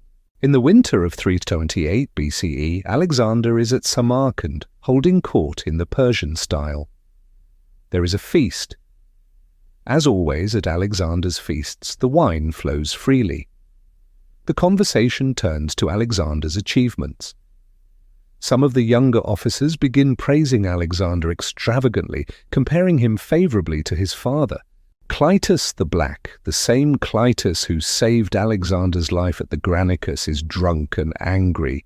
He has watched Alexander adopt Persian customs, execute Macedonian veterans, demand honors that border on divine worship. He has had enough. Clytus interrupts the praise. He brings up Philip. He says that Alexander's victories are built on the army Philip created, the tactics Philip developed, the groundwork Philip laid. He reminds everyone that it was Clytus who saved Alexander's life at Granicus. He implies that Alexander is becoming an Oriental despot who has forgotten his Macedonian roots. Alexander is also drunk. The criticism, especially about his father, hits every nerve. He grabs a spear from one of the guards. Before anyone can stop him, he drives it through Clytus's chest. Clytus dies instantly. Alexander sobers immediately. He realizes what he has done. He has murdered one of his oldest friends, a man who saved his life, in a drunken rage over words. The sources describe Alexander's reaction in vivid detail. He tries to kill himself with the same spear, but his bodyguards restrain him. He shuts himself in his tent for 3 days, refusing food, weeping, calling Clytus's name. He emerges hollow-eyed and shattered, but he does not change. The drinking continues, the paranoia deepens. The distance between Alexander and his men grows wider, and the campaign grinds on. Callisthenes, the historian who refused to perform proskinesis, becomes the next victim. In 327 BCE, a group of royal pages, young Macedonian nobles who serve Alexander, are accused of plotting to kill the king. The evidence is thin. The pages confess under torture. They are executed. But under interrogation, one of them claims that Callisthenes encouraged their disloyalty by teaching them to value philosophy and freedom over blind obedience to a king who demands worship. It is probably slander. Callisthenes is a philosopher, not a conspirator. But Alexander has him arrested. Callisthenes is not given a trial. He is kept in chains. The sources disagree on exactly how he dies. Some say he was hanged, others that he died in prison from disease and harsh treatment, others that he was tortured to death. What is certain is that the man Aristotle sent to record Alexander's achievements dies as Alexander's prisoner, silenced for refusing to call the king a god. The murder of Callisthenes sends a message to anyone who might criticize the king. Speak against Alexander and die, no matter who your uncle is, no matter what services you have rendered. And still Alexander drives east. He has spent 3 years pacifying Central Asia. He has married Roxana, a Bactrian princess, in a political alliance that helps secure the region. Now he looks at the mountains to the east and sees a prize that no Greek has ever claimed. India. In the spring of 327 BCE, Alexander crosses the Hindu Kush and enters the Indian subcontinent. He is entering a world the Greeks know only through legend. Herodotus wrote about India. Ctesias told wild stories of its wonders. But no Macedonian army has ever been here. Alexander has a pretext for invasion. Ambi, the king of Taxila, has invited him as an ally against Ambi's rival Porus, who rules the territory beyond the Hydaspes River. But the real reason is the same reason Alexander has pushed this far. He wants to see what is beyond the next horizon. He wants to prove he can go farther than anyone. The first phase of the Indian campaign goes smoothly. Ambi submits and provides supplies and guides. Alexander fights a series of battles against smaller kingdoms, using siege tactics and mobility to overwhelm enemies who have never faced coordinated infantry cavalry tactics like the Macedonians employ. But at the Hydaspes River in May 326 BCE, he faces something new. Porus, a king the sources describe as exceptionally tall and physically imposing, has assembled an army on the far bank, and that army includes 200 war elephants. The Macedonians have never fought elephants. The animals are terrifying, huge, armored, carrying towers full of archers, able to trample infantry and panic horses. Porus has positioned them in his front line. He is daring Alexander to cross the river under fire and then face a charge by monsters the Macedonians cannot match. Alexander studies the situation for days. He cannot force a crossing directly. The elephants will slaughter his men in the water. So he deceives Porus. Every night Alexander marches his army up and down the river, making noise, creating the appearance of preparing to cross. Every night Porus marches his army to match. After weeks of this, Porus stops responding to every movement. The Macedonians are clearly bluffing. Then, on a stormy night when rain covers the sound, Alexander takes a portion of his army and crosses at a ford 17 miles upriver. By dawn, he has a bridgehead on the far bank. Porus sends his son with a detachment of chariots and elephants to stop them. Alexander defeats them, killing Porus's son. Now Porus has a choice: leave the main crossing point defended against Alexander's remaining forces, or bring his whole army to face Alexander's advance force. He chooses the latter. He marches to meet Alexander, leaving the main Macedonian army free to cross behind him. The Battle of the Hydaspes is Alexander's tactical masterpiece. He refuses to engage the elephants directly. Instead, he uses his cavalry to attack Porus's flanks, forcing the Indian infantry to contract. Then he brings up light infantry, archers and javelin men to target the elephants' drivers. Wounded, maddened elephants rampage through their own lines. The Indian formation collapses. The battle lasts for hours. The monsoon rain turns the battlefield into mud. Men slip and fall and drown in puddles. The elephants, driven mad by wounds and noise, crush friend and foe alike. The Macedonian phalanx presses forward, their sarissas, 18-foot pikes, keeping the elephants at bay while archers pick off the mahotes.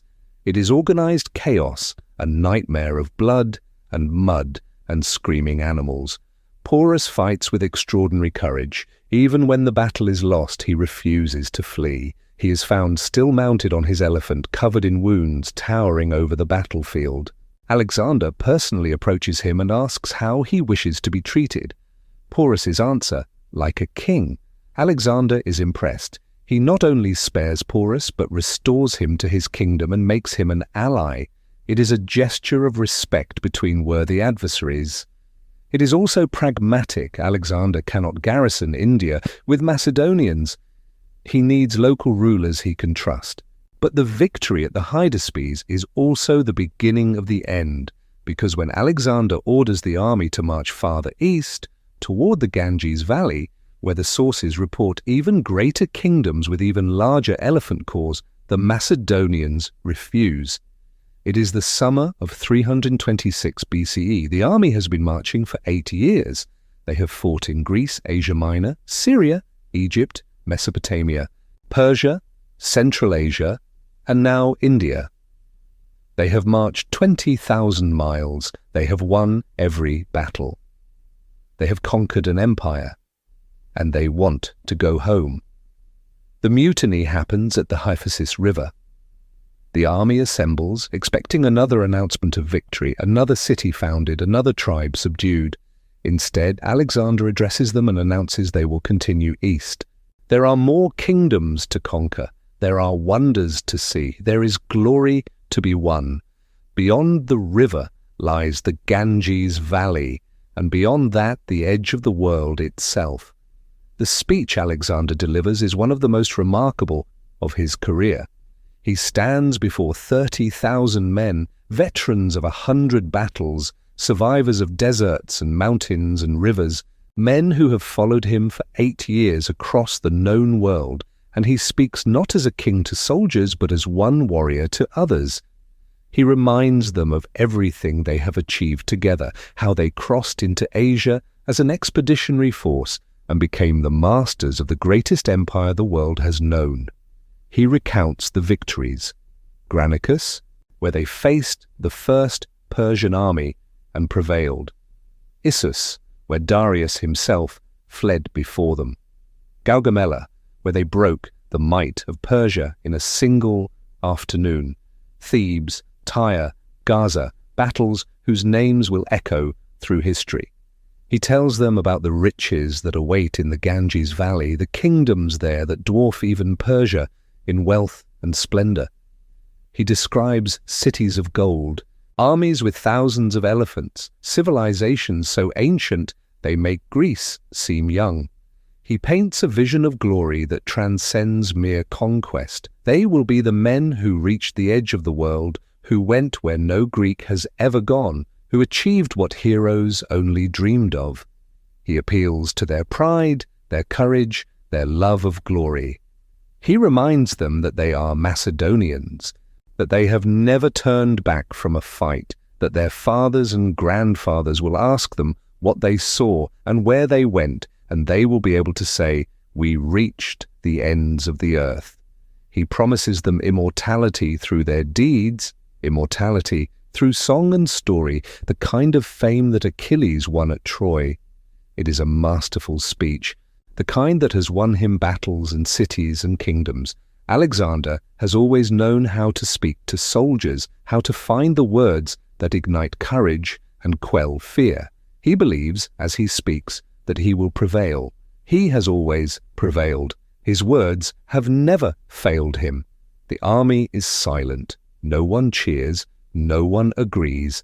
They simply refuse. The silence is more devastating than any shout of defiance would be. If they were angry, Alexander could channel that anger. If they were afraid, he could shame that fear. But this quiet, stolid refusal he cannot overcome. They are not questioning his leadership. They are not doubting his genius. They are simply done. They have given him 8 years. They have given him an empire. They have nothing left to give. It is Conus, one of Alexander's senior commanders, who finally speaks for them. He is respectful but firm. The men have given everything, he says. They have followed Alexander to the ends of the earth. They have won victories that will be remembered for all time. But they are exhausted. They want to see their homes again, to enjoy the wealth they have won, to grow old with their families. They have earned the right to rest. Alexander rages. He berates them. He reminds them of everything they have achieved together. He appeals to their loyalty, their honor, their love of glory. He promises them wealth beyond imagination. He threatens them with his displeasure. Nothing works. The Macedonians will not march another mile east. They want to turn around. They want to go home. For 3 days, Alexander stays in his tent, sulking and furious like Achilles in the Iliad. He waits for the army to change their minds, for the officers to organize themselves and beg him to continue. No one comes. On the 3rd day, Alexander emerges and announces that the gods have sent omens forbidding further advance. He will turn back. But the decision, he makes clear, is the gods, not the armies.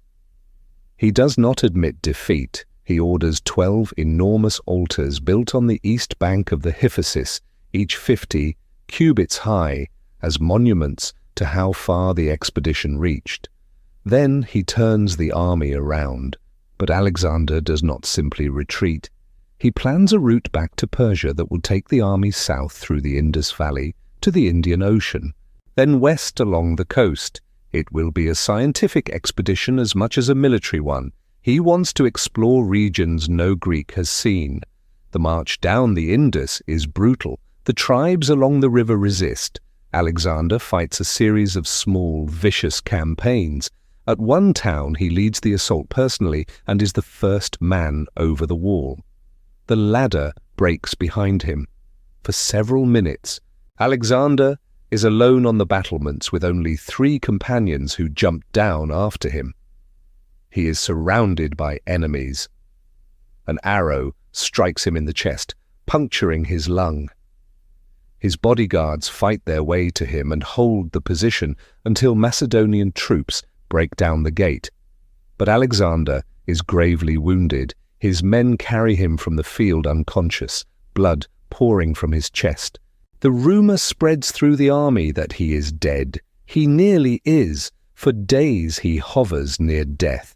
When he finally recovers enough to appear before the army, gaunt, weak, barely able to stand, the soldiers weep with relief. They had thought they were stranded in India without their king, but Alexander's recklessness has shaken them. He is 30 years old and has nearly gotten himself killed, leading an assault that junior officers should have led. The king is supposed to command armies, not scale walls like a common soldier. What happens to them if he dies here? Alexander does not care. He continues the march. By the autumn of 325 BCE, the army reaches the Indian Ocean. Alexander orders a fleet built.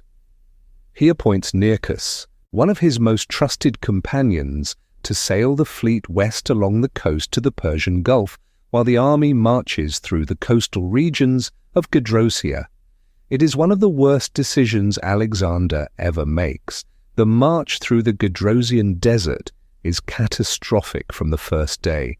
The region is barren, waterless, furnace-hot, a wasteland that makes the Syrian deserts they crossed years ago seem lush by comparison. The army, swollen with camp followers and families accumulated over 8 years of campaign, numbers perhaps 80,000 people.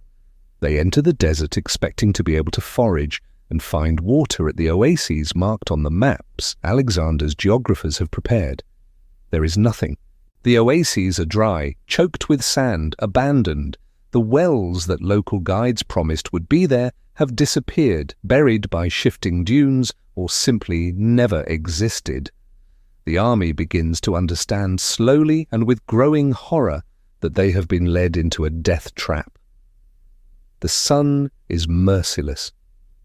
It rises each morning like a curse, turning the sky white with heat, baking the sand until it shimmers and writhes like a living thing. By midday, the temperature is so high that men cannot touch their own armor without burning their hands. The sand absorbs heat until it burns through the soles of sandals, through the leather of boots, through anything that touches it. Soldiers wrap their feet in cloth, but the cloth burns through. They try marching at night, but the desert cold is nearly as lethal as the daytime heat, and without the sun for navigation, units get separated and lost. Water sources marked on the maps have dried up or were never there to begin with. The guides Alexander hired either lied or were simply wrong. It does not matter. The result is the same. The army begins to die. First, the weakest, the elderly camp followers. The young children, the sick and wounded who were already struggling, they fall by the wayside and no one can help them. There is no water to spare, no strength to carry them. The army keeps moving because stopping means dying where you stand. Behind them, the trail is marked by bodies that the sun will mummify and the sand will eventually bury. Then the pack animals. The horses begin to collapse, their lips cracked and bleeding, their eyes wild with thirst. The elephants, transported back from India as prizes of conquest, suffer terribly. The soldiers slaughter the animals for moisture, cutting them open, drinking the putrid liquid from their stomachs, choking down the warm blood that offers temporary relief from the thirst that never ends. The army begins to die in earnest. The losses are staggering. The exact numbers are disputed, but ancient sources suggest that as many as 40,000 people, camp followers, servants, soldiers, perish in the desert. They die of thirst, heat, exhaustion, disease. The survivors eat the baggage animals, then the horses. Some kill their own children rather than watch them die slowly. Alexander walks. He refuses to ride while his men suffer on foot. When water is found, he refuses to drink more than his share. At one point, soldiers bring him a helmet full of water they have scrounged from somewhere. He thanks them and pours it into the sand in front of them. If there is not enough for everyone, he will drink nothing. It is leadership. It is also too little, too late. The march through Gedrosia is an unmitigated disaster, and it is entirely Alexander's fault. He chose the route. He ignored warnings about the desert. He prioritized exploration over logistics. When the survivors stagger out of the desert in December 325 BCE, they are shattered. The invincible Macedonian army that conquered Persia has been broken not by enemy action, but by their king's hubris.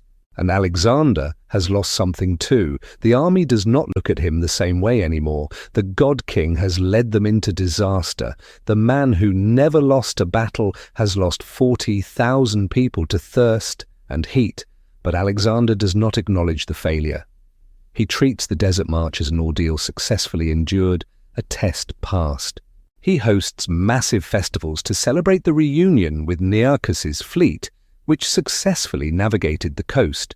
He distributes honors and rewards to survivors, and he begins planning the next campaign. Arabia, Carthage, perhaps Rome, that growing Italian city he has heard about. The world is still not conquered. There is still more to achieve, but first he has to consolidate what he has. In 324 BCE, Alexander returns to Susa and discovers that his empire has been mismanaged in his absence. Satraps have embezzled funds, abused their authority, raised private armies. Some apparently assumed he would never return from India. Alexander responds with purges. He executes satraps, he replaces administrators. He makes clear that no one is indispensable and that betrayal will be met with death. And then he does something that shocks both Macedonians and Persians. He stages a mass wedding. In February 324 BCE at Susa, Alexander and 91 senior Macedonian officers marry Persian noblewomen in a single ceremony. Alexander himself takes two wives, Statera, daughter of Darius III, and Parysatis, daughter of the previous great king Artaxerxes III. The ceremony is conducted according to Persian ritual. The marriages are political, designed to bind the Macedonian and Persian elites together through kinship. The wedding is an extraordinary spectacle. Alexander has prepared 92 pavilions, each richly decorated in Persian and Macedonian styles. The ceremony follows Persian custom. Each couple sits together while the groom receives a piece of bread, which he shares with his bride before kissing her. Alexander goes first, marrying Statera and Parysatis simultaneously, demonstrating that the highest-ranking Macedonian will bind himself most thoroughly to the Persian nobility. The symbolism is deliberate and unavoidable. Alexander is not merely adopting Persian customs for show. He is attempting to create a new elite, a fusion aristocracy that will rule his empire as neither Macedonian nor Persian, but something new. It is a radical vision, unprecedented in its ambition. The Macedonian veterans are appalled. They did not conquer Persia to become Persians. They followed Alexander to spread Greek civilization, not to dilute it. The marriages feel like betrayal, and Alexander makes it worse. He announces that he is incorporating 30,000 young Persians who have been trained in Macedonian tactics into the army. They are to have equal status with Macedonian soldiers. This is too much. At Opis on the Tigris River, the army mutinies. 10,000 Macedonian veterans confront Alexander and demand to be discharged. They are old, they have served long enough, and they will not serve alongside Persians. Alexander's response is characteristically extreme. He has the ringleaders arrested and executed on the spot. Then he announces that fine, if the Macedonians want to leave, they can leave. He will keep only the Persians. He storms off to his tent. It is a bluff, but a dangerous one. For several days, neither side backs down. Then the Macedonians break. They cannot survive without Alexander. They have no way home, no supplies, no purpose. They gather outside his tent and beg him to forgive them. Alexander emerges and stages a massive reconciliation banquet. 9,000 people attend. Macedonians and Persians feast together. Alexander sacrifices and prays for harmony between the peoples. He gives generous discharge bonuses to the 10,000 veterans who are finally going home. But the reconciliation is superficial. The Macedonians are mollified but not convinced. They still do not trust Persians.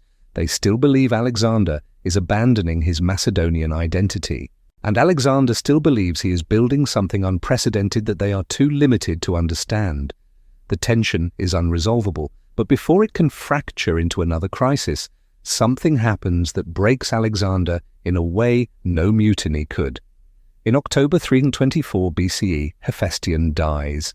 Hephaestion has been Alexander's closest companion since childhood. The sources carefully avoid explicitly stating the nature of their relationship, but the depth of the bond is undeniable. They studied together under Aristotle in the groves at Mieza, two boys from noble families learning to pass arguments and classify the natural world. They fought together in every battle from Chaeronea to the Hydaspes, Hephaestion always at Alexander's side, commanding cavalry, leading assaults, executing the plans that Alexander conceived. When Alexander claimed kinship with Achilles, Hephaestion claimed kinship with Patroclus. The parallel was deliberate and unmistakable. They were modeling their friendship on the greatest warrior bond in Greek literature, the love that transcended death itself. Alexander called him another Alexander, the only man he trusted without reservation, the only person who knew him completely and loved him anyway. In a life defined by competition and suspicion, where everyone wanted something and trust was a luxury Alexander could rarely afford, Hephaestion was the exception. He wanted nothing except Alexander's success. He had no ambitions beyond serving the man he loved. They were inseparable, and now he is dead. The cause is fever, possibly typhoid, possibly some other disease that the ancient physicians cannot identify or treat. Hephaestion falls ill at Ecbatana while Alexander is planning games and festivals. At first, it seems minor. Hephaestion is young, only 32, and strong. He has survived wounds in battle, endured the march through Gedrosia, outlasted diseases that killed weaker men. He will recover. He always recovers. The physicians treat him with the best remedies ancient medicine knows. They bleed him. They give him herbal preparations. They pray to the healing gods. He seems to improve. For a day or two, the fever breaks. Hephaestion sits up, takes food, jokes with the attendants. Alexander visits and finds his friend weak but smiling. They will be fine. They have been through worse. Then Hephaestion relapses. The fever returns with vengeance. Within hours, he is delirious, calling out names, thrashing in the bed. The physicians try everything. Nothing works. Hephaestion dies within days, Alexander at his side, holding his hand, watching the only person he ever loved unconditionally slip away while he stands helpless. And something in Alexander breaks that will never be repaired. Alexander's grief is apocalyptic. He throws himself on the body and lies there for hours, weeping, refusing to move. When he finally rises, he orders the physician who treated Hephaestion crucified for malpractice. He cuts his hair in mourning, in the Homeric fashion. He has the manes and tails of every horse in the camp shorn. He orders every altar fire in the empire extinguished, and then he goes further. he sends a delegation to the oracle of Zeus Ammon to ask whether Hephaestion can be worshipped as a god. The oracle diplomatically responds that Hephaestion can receive hero cult, but not divine worship. Alexander accepts this and orders hero shrines established across the empire. He plans a funeral that ancient sources describe as unprecedentedly lavish, a pyre 200 feet high, elaborate decorations featuring golden statues and precious materials, astronomical costs that drain the treasury. But the funeral is never held because before it can take place, Alexander himself is dying. In late May or early June 323 BCE, Alexander is in Babylon planning the Arabian campaign. He attends a banquet hosted by his friend Medius. He drinks heavily, as he has been doing increasingly often since Hephaestion's death. He has been drinking to forget, to numb the grief, to fill the emptiness. The next day, he feels unwell. He develops a fever. At first, it seems minor. He continues planning the campaign. He receives embassies. He performs sacrifices. But the fever does not break. It intensifies. Day by day, Alexander weakens. His generals send for the best physicians. Nothing helps. The fever consumes him. For 10 or 14 days, depending on the source, Alexander lies in the palace of Nebuchadnezzar II, burning with fever. The ancient sources preserve what they claim is a diary of his final days. He loses his voice. He cannot speak. His soldiers, hearing he is dying, demand to see him one last time. Alexander orders them admitted. The entire Macedonian army files through the death chamber. One by one, 30,000 men walk past the bed where their king lies dying. Alexander cannot speak, but he recognizes them. For each man, he raises his hands slightly or moves his eyes, acknowledging them. It takes hours. The soldiers exit the chamber weeping. Their king, who led them from Macedon to India, who won every battle, who promised to conquer the world, is dying at 32. On June 10th or June 11th, 323 BCE, Alexander the Great dies. The cause remains disputed. The ancient sources suggest various theories. Poison, though no credible evidence supports it. Typhoid fever, possibly complicated by bowel perforation. Malaria. Acute pancreatitis from chronic alcoholism. Modern physicians have proposed Guillain-Barré syndrome, which would explain the progressive paralysis and respiratory failure. We will never know. What we know is that at age 32, having conquered an empire that stretched from Greece to northwestern India, having founded cities that still exist today, having changed the political and cultural map of the ancient world, Alexander dies without a clear heir and without any plan for succession. His last words, according to legend, are those 3 words: to the strongest. Whether he actually said them or whether they were invented later to explain the chaos that followed is unknown, but they capture perfectly the disaster about to unfold. Within hours of Alexander's death, his generals begin maneuvering for power. Perdiccas seizes the royal seal and claims authority as regent. Ptolemy prepares to seize Egypt. Seleucus eyes Mesopotamia. Antigonus looks to Asia Minor. Lysimachus wants Thrace. Within weeks, they are forming alliances and making threats. Within months, they are at war. Within years, the empire Alexander built is shattered into competing kingdoms ruled by the Diadochi, the successors who will spend 40 years fighting over the corpse of Alexander's achievement. And the people Alexander loved? They fare the worst. Olympias, his mother, is murdered in 316 BCE by Cassander, one of the Diadochi who wants to control Macedon. Roxana, his wife, and their son Alexander IV are kept under house arrest and then quietly murdered in 310 BCE when Alexander IV reaches the age where he might actually rule. The entire royal family is exterminated so that no legitimate heir can challenge the power of the successors. Even Alexander's body becomes a prize to be fought over. Perdiccas plans to bring it back to Macedon for burial, but Ptolemy intercepts the funeral cortege and takes the body to Egypt. He displays it first in Memphis, then in Alexandria, the city Alexander founded. There it remains for centuries, a tourist attraction and symbol of legitimacy for the Ptolemaic dynasty. And then, sometime in late antiquity, it vanishes. The tomb is lost. Despite 2,000 years of searching, no one has ever found Alexander's final resting place. The man who conquered the world has no known grave, but his legacy is everywhere. The cities he founded, Alexandria in Egypt, Kandahar in Afghanistan, and dozens more, endure as living monuments.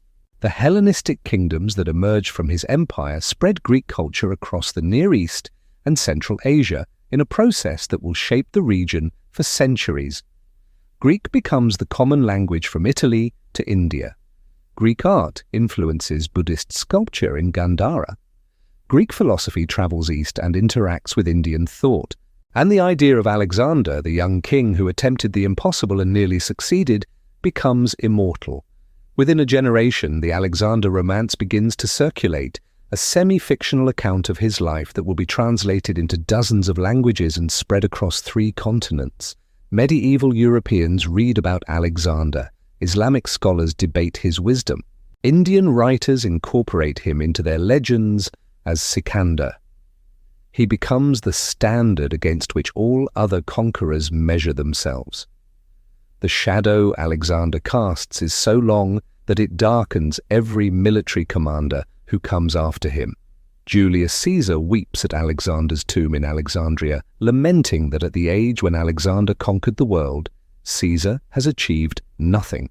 He is 33 years old, older than Alexander will ever be, and he has not yet crossed the Rubicon, has not yet met Cleopatra, has not yet become the dictator who will transform Rome. Standing before Alexander's preserved body, Caesar understands that he is running out of time to match the standard the young Macedonian set. Augustus visits the tomb decades later, after he has become the first emperor of Rome, after he has achieved what Caesar could not, the transformation of the Roman Republic into an empire that will endure for centuries. He reportedly accidentally breaks off part of Alexander's mummified nose while leaning too close. A story that may be apocryphal but captures something true. Even the master of the Roman world is just a clumsy mortal in the presence of Alexander's legend. Napoleon carries a biography of Alexander on campaign, studies his tactics, dreams of matching his achievements. When Napoleon crowns himself emperor, he is consciously imitating Alexander's fusion of military conquest and political legitimacy. When he invades Egypt, he visits the site where Alexandria stands and imagines himself walking in Alexander's footsteps. When he marches into Russia and watches his Grande Armée disintegrate in the winter of 1812, he learns what Alexander learned in Gedrosia, that nature can defeat armies that human enemies cannot. Modern military academies still study his tactics, the hammer and anvil, the use of combined arms, the importance of mobility and decisive action, the principle that morale and leadership matter as much as numbers and equipment. Alexander's battles are dissected in staff colleges from West Point to Sandhurst, his decisions analyzed by officers who will never face a phalanx or charge with cavalry, but who can still learn from how he thought, how he led, how he turned tactical problems into strategic victories. But the fascination goes beyond the military. Alexander becomes a cultural icon, a symbol that different civilizations interpret in different ways. To the Greeks, he is the last great hero, the man who spread Hellenic culture across the known world. To the Persians, he is the destroyer who burned Bucephalas and ended the Achaemenid Empire. To the Indians, he is Sikander, the foreign king who fought Porus and recognized his nobility. To medieval Christians, he is the pupil of Aristotle who brought philosophy to the barbarians. To Islamic scholars, he is Dhul Qarnayn, the two-horned one, a righteous conqueror who appears in the Quran itself. But what are we to make of the life? What does it mean? Here was a boy born to a violent, ambitious family in a kingdom the civilized world disdained. His mother told him he was divine. His father competed with him while giving him the tools for greatness. He was educated by the greatest philosopher of his age and taught to believe in Greek superiority and rational inquiry. And then his father was murdered, and the boy became king. He was 20 years old. He could have consolidated Philip's achievements, maintained Greek hegemony, lived a long and successful life as a conventional Macedonian king. Instead, he did something extraordinary. He took his father's army and marched east and kept marching until his own men forced him to stop. In 13 years, he created one of the largest empires in ancient history. He won every battle he fought. He founded cities that endure today. He spread Greek culture from the Mediterranean to Central Asia. But the cost was staggering.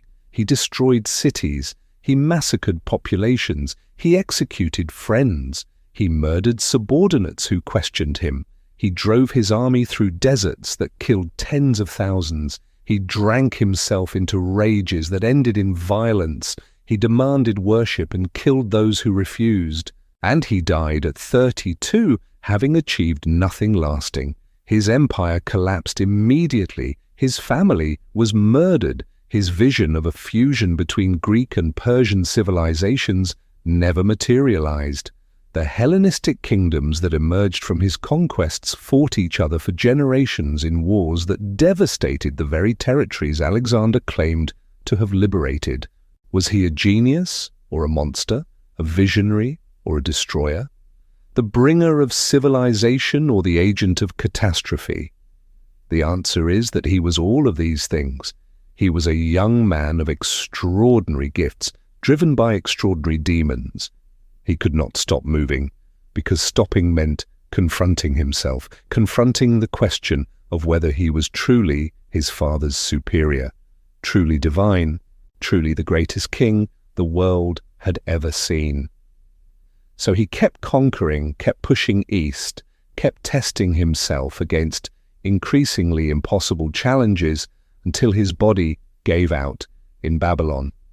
The tragedy of Alexander is not that he died young. The tragedy is that he achieved everything he attempted and it meant nothing. He conquered the world and could not hold it.